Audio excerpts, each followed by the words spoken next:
We've been learning about David HaMelech with the story of Bathsheba, and we're going to be continue focusing on that now.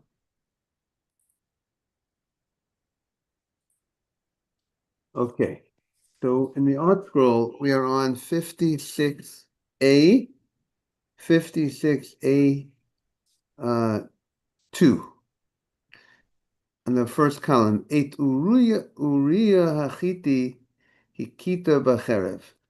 The pasuk says about David HaMelech, Natan Hanavi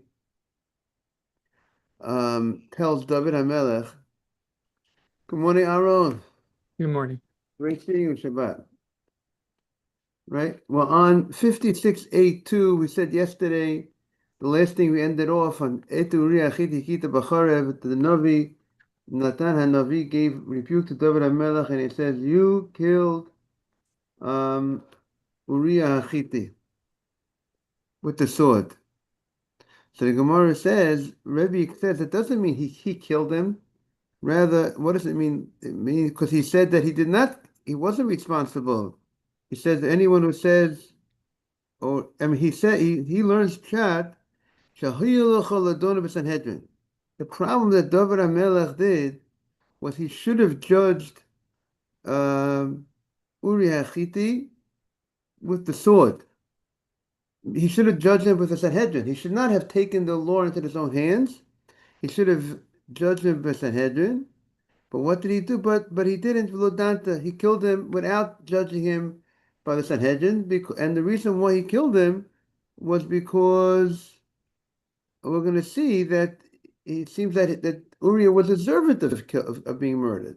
So it's not that David HaMelech killed an innocent person, but we'll see because Uriah did something that's called rebellious. Good morning. But rather, David HaMelech's mistake was he should have judged him by a court and not kill him by himself. V'lo Vedanta. Now we said yesterday that some learn that a king has a right to go ahead and kill an individual who's acting rebellious. He does not need to go to the court of law. But why does it say that he should have judged him by the court of law? Because since David HaMelech took his wife, people will say that David HaMelech killed him in order to marry his wife, and the way to look that way, that's what his mistake was. David HaMelech. He should have judged him in a court in the Sanhedrin, in a court, so people will realize that he was deserving of death, not that David HaMelech just killed him because he wanted to marry his wife. That's what the Ian Yaakov and the Ian Yaakov explains why this he should have judged him by court. But Ishto lakachta chlo isha, and you took his wife for a wife. That means the lekicha, taking it for a wife, means lekochin yesh lecha ba. I mean, you had a right to take her in marriage, meaning that you had a right to take her. She wasn't forbidden to you, even from before, even earlier, when the time that David HaMelech slept with, was intimate with her, she was permitted to him because she was not a married woman.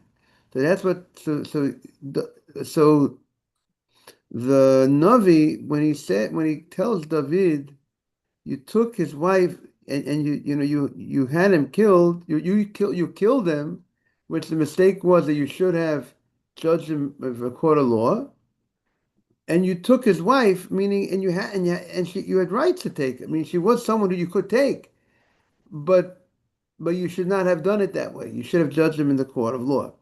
But we see that the fact that he says, and you took his wife, which is a language, which means she had a right, meaning it's an allowance. It's something she was able to be taken.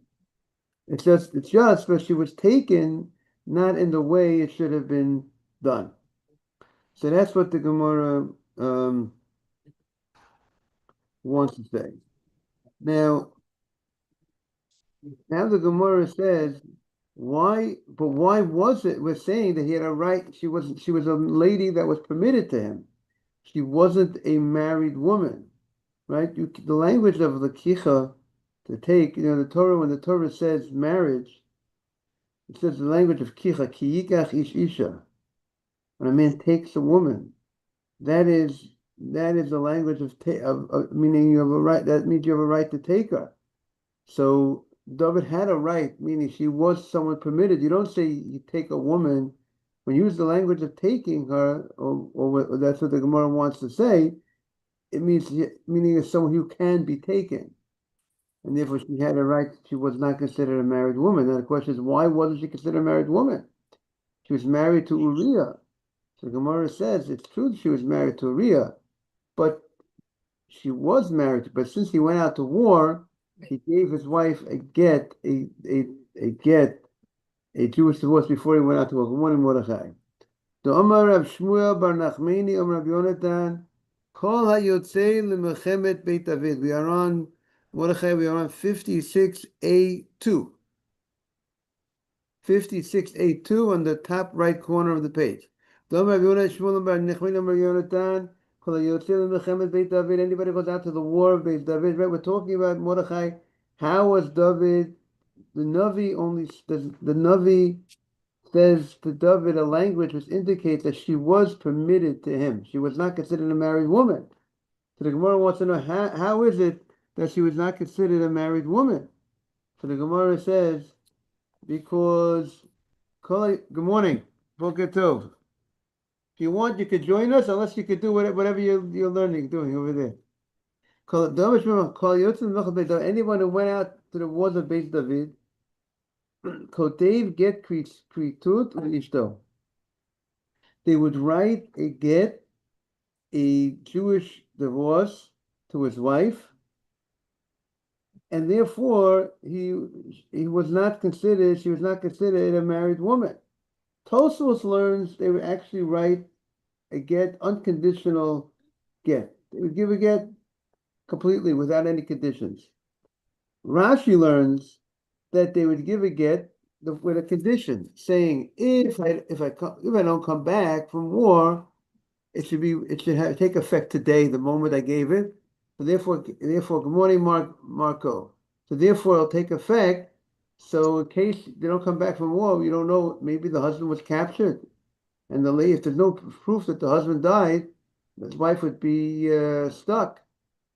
Or let's say if the husband would die in war, and he has a brother, maybe a young brother, and the wife's going to have to wait until that young brother gets older to marry her. So therefore, in order to prevent that, so people would write a bill of divorce to their wife with a condition. So, and therefore, at the end of the day, Uriah did not come back from war. He died in war. Therefore, retroactively, Bathsheba was not a married woman at the time that David HaMelech was with her.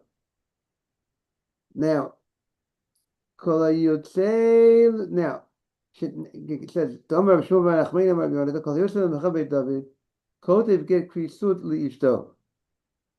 he would write a get to his wife. Shenema, where do we see that? Because when Shaul HaMelech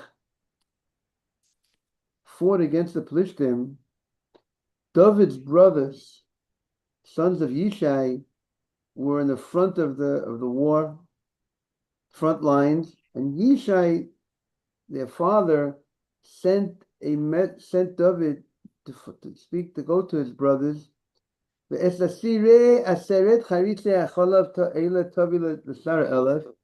He sent along 10 cheeses that David should bring to the head of the Sarah Elef, to the one who was in charge of 1,000 people. And you should see the welfare of your brothers. Tifkod b'shalom. See how they're doing.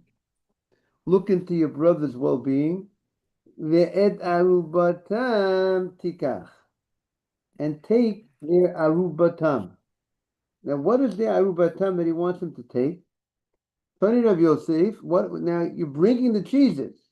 but I want to the head of the 1,000, to one of the captains, one of the generals, or whatever it is. But I want you to take. I want you to see your brothers, see how they're doing, and take from them their arubatam. My arubatam, Tani Rabbi Yosef, dvarim hamuaravim beino lebeina. Something that the thing that connects, that mixes the husband and wife together, like mu'urav, taruvot. What connects the husband and the wife? The marriage. I want you to take the marriage from them. What do you mean I want you to take the marriage from them? Take a get a get. They ran out to war. They didn't have time to write a get. They didn't have time to write a get to their wife.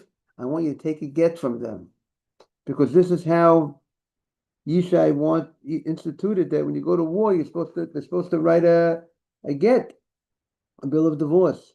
So we see from here that even though this was a story with Yishai, David's father, that David's father insisted and make sure that a get should be brought back from the battlefield in order that the lady shouldn't possibly be an aguna or whatever. But David HaMelech implemented this thing that his father had done previously. So that's what it means, Kol HaYotzei LeMelchemet Beit David, because he followed in his father's footsteps. By the way, the Gemara recorded earlier that Yishai is one of the few people that never sinned. The holy, Yishai was a holy man. To have a son like David HaMelech, also David HaMelech had a mentor like Yishai to become a David HaMelech. Good morning, Asaf. Even though everybody can become great, even if you don't have a great father, your father doesn't have to be one of the greatest people to be righteous, for you to be righteous, but definitely helps. Asaf Anun Vav Amar Aleph 56a. Now, Natan HaNavi tells David, V'oto harakta b'cherev b'nei Ammon, and him you killed with the sword of Bnei Ammon. Now, we're going to see a fascinating thing. On the one hand, Natan HaNavi is giving Musar to David HaMelech for what he did. He's rebuking him. He's telling him, you did something wrong here. And so far, the Gemara says, what did he do wrong? He should have brought him to a Sanhedrin. He should not have killed Uriah.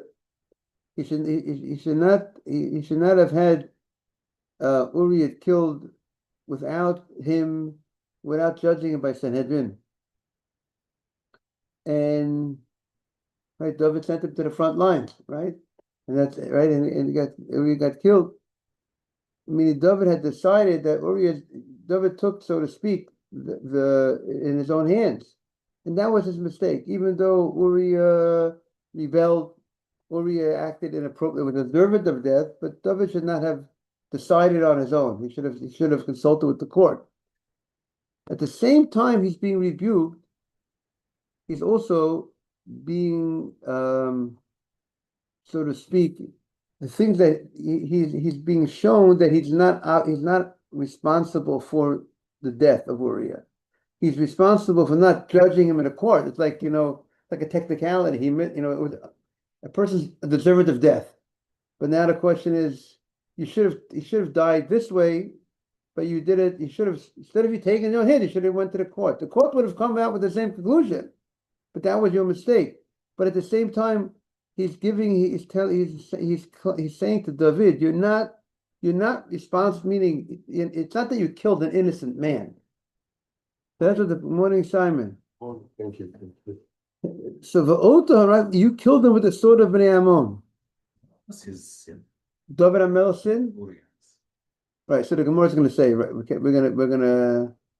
gonna see. Right. It's coming up right now. Coming up right now. You killed with the sword of Bnei Ammon.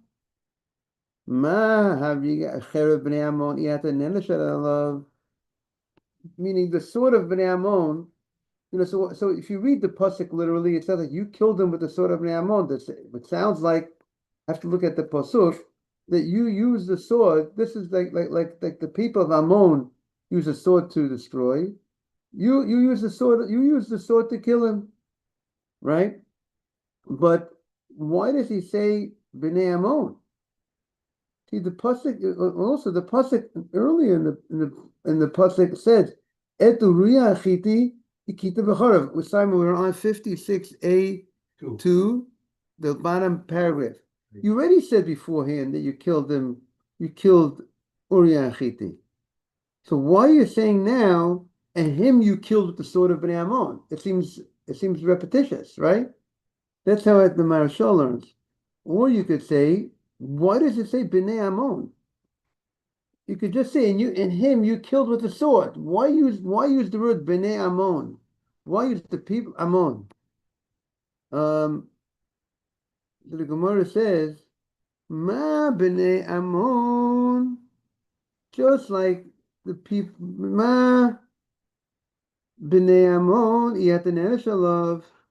If the people, the sword, if people of Ammon, the enemy goes ahead, and he goes ahead, and they kill some of the Jewish people, you're not responsible for the killings of the people of Ammon against Ammon and Moab, right?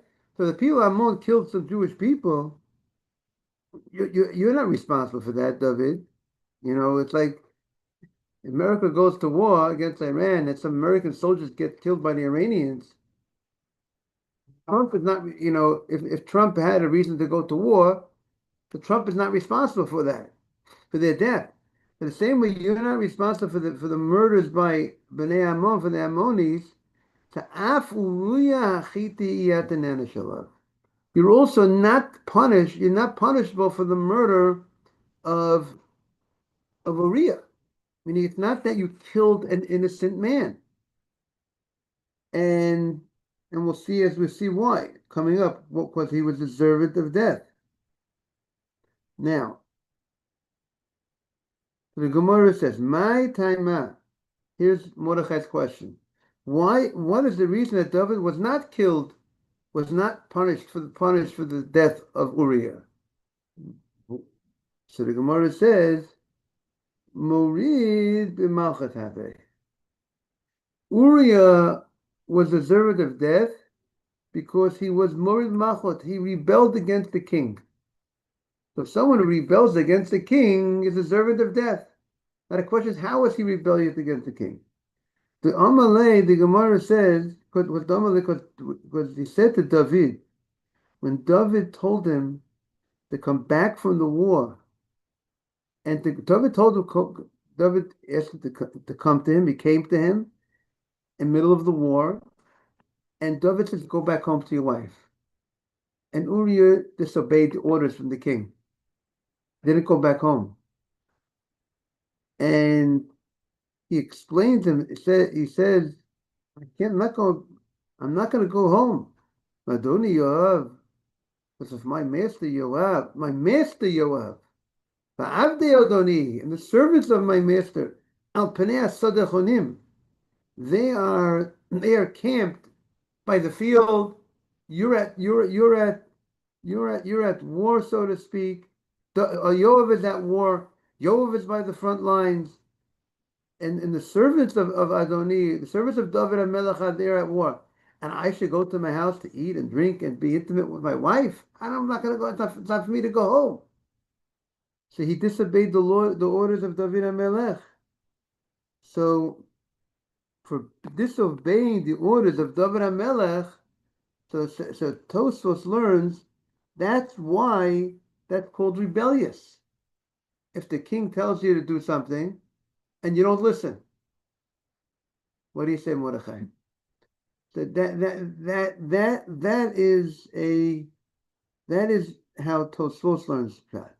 Rashi learns. What is Rashi? If you look at the Rashi learns Va'adoni Yoav, that refers to Yoav as his master in front of David HaMelech.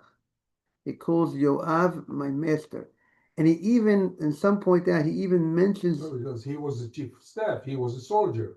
So Right, in a right, way, he is his master. right. But to refer to him as to refer to Yoav as his master in front of David, and also some point out he mentioned Yoav before mentioning David, because it says Adoni Yoav va'avdei Adoni, and he didn't say the servants of David, then he mentioned Yoav. So the fact that he gives the honor to Yoav before David, and he calls Yoav my master in front of David, that's how Rashi learns. Tosfos Simon takes issue with Rashi's pshat, because Tosfos says that's not calling him Adoni Yoav is not called rebellious, because he had no intention of making Yoav a king.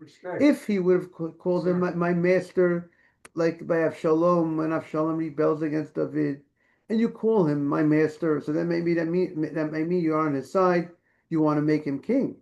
But here he wasn't intending to go ahead and when he said my master Yoav, he didn't mean that Yoav is his is the king, that he's staying on his side to make him king, to call king.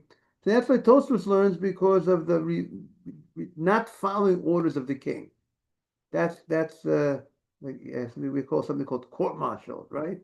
And so that's called, that is the sin.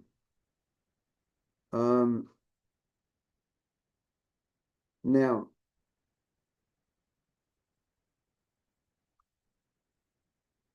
so we have three things, three possibilities here. Either because of calling Yoav his master and calling him Adoni in front of David, either it's because of not obeying the orders of the king. The king said go home, and he didn't go home, or because he put Adoni Yoav before mentioning Avdei HaMelech, before mentioning the servants of David. He mentions him first.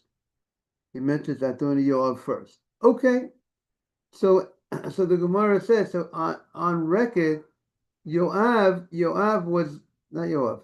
Uriah had a status of someone who was rebellious against the king. Therefore, David had a right to send him to the front lines, that he should get killed. Omar Rav. That's not what the reason why he sent him. The true reason he sent him because he wanted Bathsheba.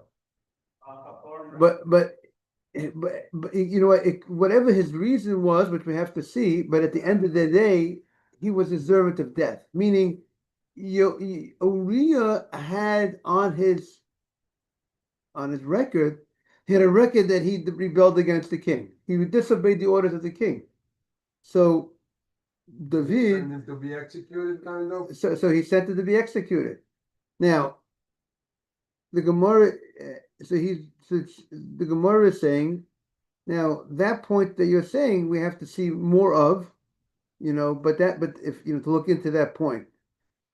But here, that's the Gemara is very clear that he is Yoav, that Uriah was mored b'malchut. He was rebellious by. See, I think it's Tosfos' pshat is an easier pshat, right? Someone disobeys the orders of the king. The king tells him to do something and he disobeys. That's an easier way to see that someone could be obligated death for that. Omar Rav, and Rav says, Ki ma'ayanit be David. When you look into the story of David, lo mishkachat be bam mid Uriah. You won't find any sin in the story of David. When the story of David and Bathsheba, you're going to find the sin that he did was something connected to Uriah. Either he should have judged him by the court, by the Bezdin, and instead of judging by the court, he on his own, we said, he made the decision, David, that he should be killed. But regarding Bathsheba being, whether Bathsheba was permitted to David, was Bathsheba a married woman or not a married woman, that we could see that she was not married. Then we already explained how wasn't she married, because of the get, because the soldier would give a get to his wife before they would go to war. And if you look at the pasuk says the what David did. It says David did et hayasha b'nei Hashem. David did what was upright in the eyes of Hashem. Mikol asher tzivahu kol yemei chayav. Whatever Hashem commanded, amazing statement about David HaMelech sign, right? It says, "Et asa David et Yasher ben Hashem v'lo sar." He didn't turn away. Mikol asher tzivahu kol yemei chayav. Rak b'dvar uruya achiti. Not regarding Bathsheba. Not because he was, not because the sin was he with Bathsheba. The only thing he did wrong was the story how he acted with Uriah. Rak, the matter of Uriah, that he went ahead and he had him killed without seeking the opinion of the Sanhedrin. That would be the reason, according to the Gemara now, of David's wrongdoing. Abaye, and he was punished, and Hashem punished him for it. Abaye kishisha rami derav adarav. There's the older Abaye. There's the Abaye, the young Abaye, and then there's the old Abaye. Not the same person. So this is not the Abaye throughout the Gemara. We have Abaye and Rava. We find that Abaye quotes to both. He quotes this rabbi. This was a rabbi that preceded Abaye, the generation after Rav. Abaye kisha rami derav adarav. He asked a contradiction rather than Rav. Mi Rav Hachi. Okay, I think they're starting slichot. Have a beautiful day, everybody. Time flies. Time flies when you're having fun. Okay, Ralph and Marco, if you don't mind, if you come off, and I'll put you right back on. Ralph, did you tell Marco? Did you get a chance? Did you get hold of Marco yesterday? And he has to at 6:45. He has to come off, and then we'll put him right back on.